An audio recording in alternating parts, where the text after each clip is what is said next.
Student, आज हम पढ़ने वाले हैं गणित प्रश्नावली 1.1 कक्षा 10वीं का, जो कि हमारा चल रहा है। पार्ट 1, 2 आ गए हैं, इसमें से पार्ट 3 देखते हैं। इसमें से हमें 2 क्वेश्चन हो गए हैं प्रश्नावली 1.1 के, तीसरा देखना है।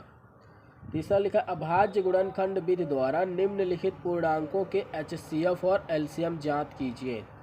अभाज्य गुणनखंड विधि से HCF और LCM ज्ञात करना। ठीक, अभी पूर्णांकों के निम्नलिखित युग्मों का हम लोग ज्ञात किए थे, तो चलिए देखते हैं कैसे करना है। अगर आप लोग पुराना वीडियो ना देखेंगे तो जाके चैनल में देख सकते हैं। अभी का देखते क्या करना। अभी का सबसे पहले लिख लेंगे, जैसा कि आप लोग को दिख रहा 12, 15, 21 का हमें HCF ज्ञात करना है, LCM, HCF और LCM। तो सबसे पहले गुणनखंड करेंगे, तो 12 लिख लिए हैं, 15 और 21। तो 12 का सबसे पहले काटेंगे, सबसे कम पहले कम से कम संख्या से काटना पड़ता है। 2 से काटेंगे 6 आएगा, फिर 2 से काटेंगे 3 आएगा, फिर 3 एक कम 3। अब 15 है, सबसे पहले कम संख्या से काटना पड़ता है। तो इसमें 15 तो 2 से कटेगा नहीं, 3 से कट जाएगा शायद। 3 पचे 15, 5 एक कम 5, 21 भी 3 से कटेगा। 3 सते 21, 7 त्रिक 21, 7 एक कम 7। ये हम सबसे पहले गुणनखंड कर लिए हैं। अब इनका हमें क्या करना है, HCF और LCM ज्ञात करना है। तो चलिए देखते कैसे करना पड़ेगा। सबसे पहले यहाँ लिखेंगे 12 बराबर 2 की घात 2 गुणे 3 की घात 1। ये कैसे आया, ये 1 2 है तो 2 की घात 2 लग गया, 3 है 3 की घात 1 है तो 1 लग गया। फिर 15 आया, 15 बराबर 3 की घात 1 गुणे 5 की घात 1। फिर 21, 3 की घात 1 गुणे 7 की घात 1। HCF का मतलब होता है जो तीनों में हो। अभी हम लोग 2 संख्या का देख रहे थे तो दोनों में होना चाहिए, 3 संख्या का देख रहे थे तो तीनों में होना चाहिए। तो ये HCF LCM। HCF का मतलब यह है कि जो संख्या तीनों में हो उसकी न्यूनतम घात, और जो LCM में सब लेंगे, जो तीनों में रहेगा उसको भी लेंगे और जो ना रहेगा उसको भी हमें गुणा करना है। चलिए देखते हैं। तो जैसा कि HCF हो जाएगा इसका 3, ये 3 तीनों में है, 3 हो गया। और LCM का मतलब जो तीनों में है वो रहेगा और पूरी संख्या रहेगी। सब 2 देखेंगे, 2 गुणे 2, अब 3 गुणे 5 गुणे 7। HCF का मतलब जो तीनों में हो, LCM का मतलब जो तीनों में हो वो, और ये जो एक्स्ट्रा बचे हुए हैं वो सब आ जाएंगे। इसका गुणा करिए आप लोग, कितना होगा, 2 दूनी 4, 4 3 12, 12 60, 60, ठीक, 6 सौ 42, 420। ये आया 60 और फिर गुणे 7 तो 42, 0 आ गया। ठीक, गुणा कैसे करते हैं, 2 से करेंगे 4 आएगा, फिर जो 4 संख्या आई तो इसके साथ करेंगे, फिर जितनी संख्या आएगी तो फिर आगे, मतलब इस दोनों का गुणा करेंगे जो आएगा, फिर आगे ऐसे गुणा करना पड़ता है। ठीक, ये पहला हमारा क्वेश्चन हो गया 3 का। क्वेश्चन नंबर 3 का पहला क्वेश्चन हो गया। दूसरा क्वेश्चन देखते हैं 17, 23 और 29 का। क्वेश्चन अभी लिख लिया है 17, 23, 29 का। ठीक, इसमें से देखते हैं ये पहले किससे कटेगा। तो ये पहले 1 से या कटे, ये खुद से कटेंगे, जैसे कि 17 एक कम 17, 23 एक कम 23, 29 एक कम 29। गुणा कैसे बनाएंगे, तो 17 बराबर 1 गुणे 17, 23 बराबर 1 गुणे 23, 29 बराबर 1 गुणे 29। एक इसलिए ले रहे हैं कि गुणा करने पर हमें संख्या वही मिलेगी, और हमें यहाँ 1 से कर देंगे तो 1 ही आएगा, इसीलिए ये 1 लेना पड़ रहा ताकि HCF हम निकाल सके, नहीं तो फिर HCF हमारा ना निकलेगा। HCF निकालने के लिए जो तीनों में वैल्यू हो, तीनों में 1 है। LCM 17 गुणे 23 गुणे 29, गुणा करके बताइए फटाक से कमेंट में। इसका आएगा 11 डबल 3 9। ठीक, इसका LCM HCF 1 हो गया, LCM इतना हो गया। तीसरा क्वेश्चन फटाक से देखते हैं। ये हमारा तीसरा क्वेश्चन है 8, 9, 25। इसका हम गुणनखंड करेंगे, फिर LCM और HCF ज्ञात करेंगे। सबसे पहले कम से संख्या से काटना पड़ता है, 2 से काटेंगे तो 2 चौको 8, फिर 2 से 2 दूनी 4, फिर 2 से 2 एक कम 2, 2 दूनी 4 दूनी 8, इतना है। फिर 9 काटेंगे 3 से, 3 तिहाई 9, 25 भी काटेंगे 5 से कटेगा, 2 से ना कटेगा। पचम 25। यहाँ पास भी कितना है, 5 5, तीनों में सेम नहीं है। चलिए देखते हैं। 8 बराबर 2 गुणे 2 गुणे 2, 9 बराबर 5 गुणे 3 गुणे 3, 25 बराबर 5 गुणे 5। अब ये HCF हमें निकालना है। HCF निकालने के लिए तीनों में सेम वैल्यू होनी चाहिए, तो नहीं है तो हम सब में एक का गुणा कर देंगे। क्या है कि गुणा करने से वैल्यू हमारी सेम रहेगी, कोई प्रभाव नहीं पड़ेगा, इसीलिए एक का गुणा कर देंगे। इससे हमें HCF मिल जाएगा। LCM निकालने के लिए हमें सब का गुणा करना होगा। 2 गुणे 2 गुणे 2, 3 गुणे 3 गुणे 5 गुणे 5, पचम 25। 25 दूनी 25 75, इतना है 75। फिर 2 दूनी 4, 4 दूनी 8, 8 दूनी 16, 8 त्रिक 24। 75 और 24 का गुणा करके बताइए कितना आ रहा फटाक से।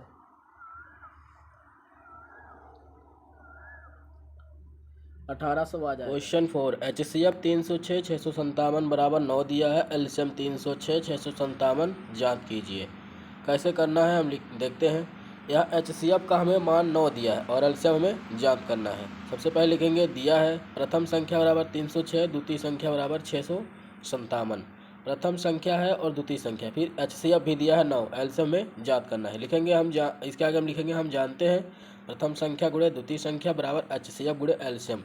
प्रथम संख्या ऊपर दी है हमें 306, द्वितीय संख्या भी दी है 657, HCF भी हमें दिया है 9 गुणे LCM। ठीक, तो यहाँ जो 9 इधर अभी गुणा में है, इधर आएगा तो भाग में हो जाएगा। तो 306 गुणे 657 करेंगे गुणा, फिर इसके बाद हम इसका 9 का करेंगे भाग, क्योंकि उधर गुणे में है, इधर आएगा तो भाग में हो जाएगा। ठीक, जैसा कि आप लोग देख रहे हैं 306 गुणे 657 भागे 9 बराबर LCM।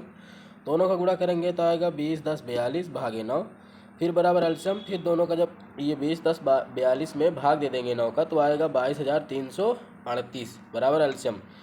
फिर यहाँ 22, यहाँ क्वेश्चन है कि मतलब जो HCF दिया है 9, LCM में ज्ञात करना है। तो LCM हम कितना ज्ञात किया उसको देखेंगे। LCM बराबर जो हो जाएगा वो उधर जो भी दिया है LCM बराबर 22,300 को। प्रश्न 5, जांच कीजिए कि क्या किसी प्राकृतिक संख्या n के लिए संख्या 6 की घात n, ये जो संख्या लिखी 6 की घात n 0 अंक 0 पर समाप्त हो सकती है। ये मतलब पूछा है कि जो 6 की घात n है ये 0 पर समाप्त होगी कि नहीं। तो इसके लिए हम क्या लिखेंगे, यदि संख्या का गुणनखंड 2 की घात m गुणे 5 की घात n का रूप होता है तो संख्या 0 0 पर समाप्त होती है। तो अगर 6 का हम गुणनखंड करेंगे, अगर 6 का गुणनखंड 2 गुणे 5 आता है तो वो हमारी संख्या क्या होगी, 0 पर समाप्त होगी, 0 पर समाप्त होगी। चलिए देखते हैं। इसके लिए सबसे पहले 6 का हमें गुणनखंड करना होगा। 6 लिखेंगे, 6 का गुणनखंड करेंगे 2 3 3 एकम 3, इसका है 6 बराबर 2 गुणे 3। तो ये हमारा आया 6 बराबर 2 गुणे 3। यहाँ बोला है कि 2 गुणे 5, यदि किसी संख्या का गुणनखंड 2 की घात m गुणे 5 की घात n, तो घात तो बन जाएगी, एक एक कर देंगे तो घात बन जाएगी। ठीक, एक एक घात है। 2 गुणे 5, तो ये 2 गुणे हमारा 3 है जो कि तो संख्या 0 पर समाप्त होती है। तो ये हमारा 5 यहाँ नहीं है, तो ये हमारी संख्या 0 पर समाप्त नहीं होगी। इसके लिए सबसे आसान, इसके लिए सबसे सही यही है कि अगर 2 गुणे 5 का रूप होता है तो 0 पर समाप्त होगी। लेकिन ये क्या है कि 2 गुणे 3 है।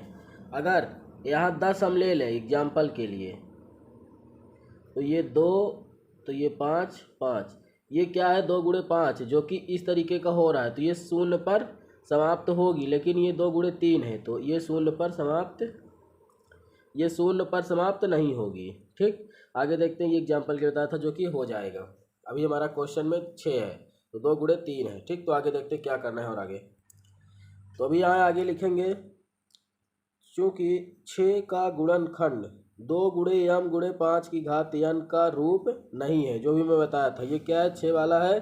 6 बराबर 2 गुणे 3 आ रहा हमारा, जो कि निर्देश के अनुसार 2 और 5 आना चाहिए नियम के अनुसार, तो नहीं है, इसीलिए नहीं है। ठीक, इसीलिए संख्या 6 की घात n कभी भी 0 0 पर समाप्त नहीं होगी। ठीक, लास्ट में ये स्मॉल n, ये फिर कैपिटल N एप्सिलॉन। ठीक, तो ये हम लिख देंगे। इससे ये हमारा होगा कि संख्या n पर शून्य पर समाप्त हमारी नहीं होगी, 6 की घात n। चलिए देखते हैं अगला क्वेश्चन। 8वां क्वेश्चन है, व्याख्या कीजिए कि 7 गुणे 11 गुणे 13 प्लस 13 और 7 गुणे 6 गुणे 5 गुणे 4 गुणे 3 गुणे 2 गुणे 1 प्लस 5 भाज्य संख्याएं क्यों हैं? भाज्य संख्याएं क्यों हैं? भाज्य संख्या के लिए हमें चाहिए कि 2 से अधिक गुणनखंड है, जिसके वही होगा भाज्य संख्या। चलिए देखते हैं इसके भाज्य संख्या अधिक ज़्यादा गुणनखंड है कि नहीं। क्वेश्चन में दिया है, लिख लिया हूँ अभी, 7 गुणे 11 गुणे 13 प्लस, यहाँ सबसे पहले हमें 13 दो दिख रहा है, इधर भी इधर भी। तो सबसे पहले हम 13 क्या करेंगे, कॉमन ले लेंगे। 13 जब कॉमन लेंगे तो यहाँ बचेगा 7 गुणे 11 गुणे 1 प्लस 1। ठीक, ये 2 पार्ट में बना देंगे, यहीं पास ज़्यादा अच्छे समझ में आएगा। 13 कॉमन ले लिए थे, 7 गुणे 11 गुणे यहाँ से 1 यहाँ से 1, क्या है कि जब इसका गुणा करेंगे तो 13 आएगा प्लस यहाँ आ जाएगा। ठीक, तो यहाँ आ जाएगा 13, 11 का 7 में करेंगे गुणा 77, 1 का करेंगे वही आएगा प्लस 1, फिर ये 13, 77 1 78। यहाँ पास गुणे में हम 1 लिख सकते हैं, 1 2 3। और यहाँ पास क्वेश्चन में पूछा है कि भाज्य संख्याएं क्यों हैं। तो भाज्य संख्या होने के लिए हमें 3 गुणनखंड मिलना चाहिए। तो 1 2 3 हमें गुणनखंड मिल गया है। तो यहाँ नीचे लिख देंगे, चूँकि यहाँ 2 से अधिक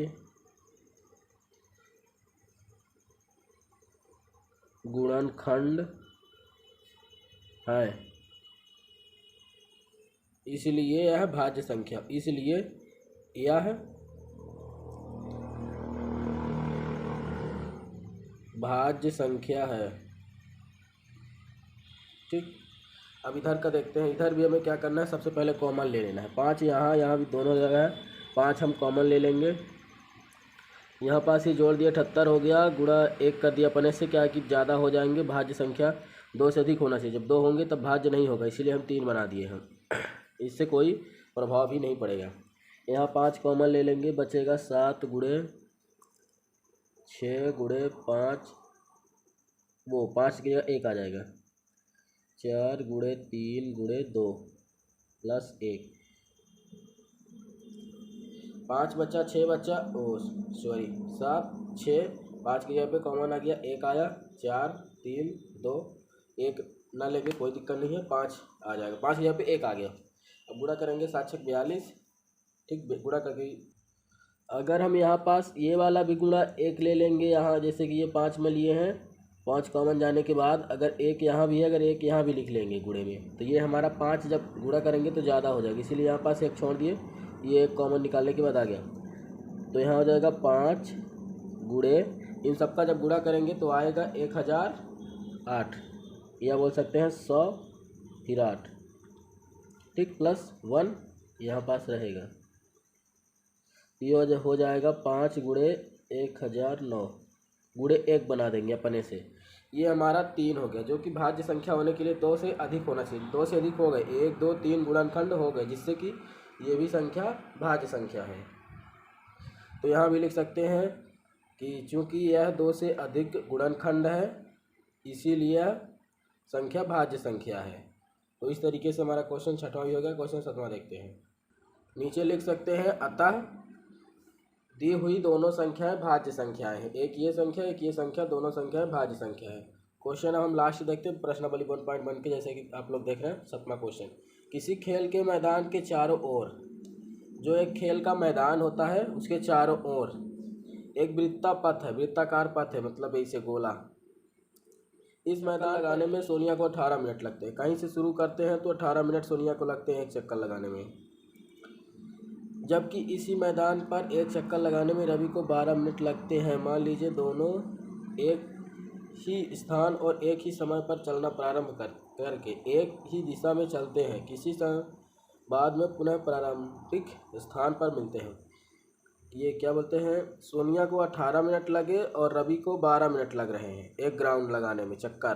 तो अगर दोनों एक ही टाइम पर एक ही जगह से अगर दोनों राउंड लगाएंगे तो किस जगह पे दोनों पहले सबसे पहले मिलेंगे। जैसे कि ये 18 मिनट इसको लगता है, इसको 12 मिनट लगता है, तो दोनों जब साथ में लगाएंगे तो ये 18 ये 12, तो सबसे पहले किस स्थान पर दोनों एक साथ मिलेंगे। तो चलिए देखते हैं आगे क्या करना है।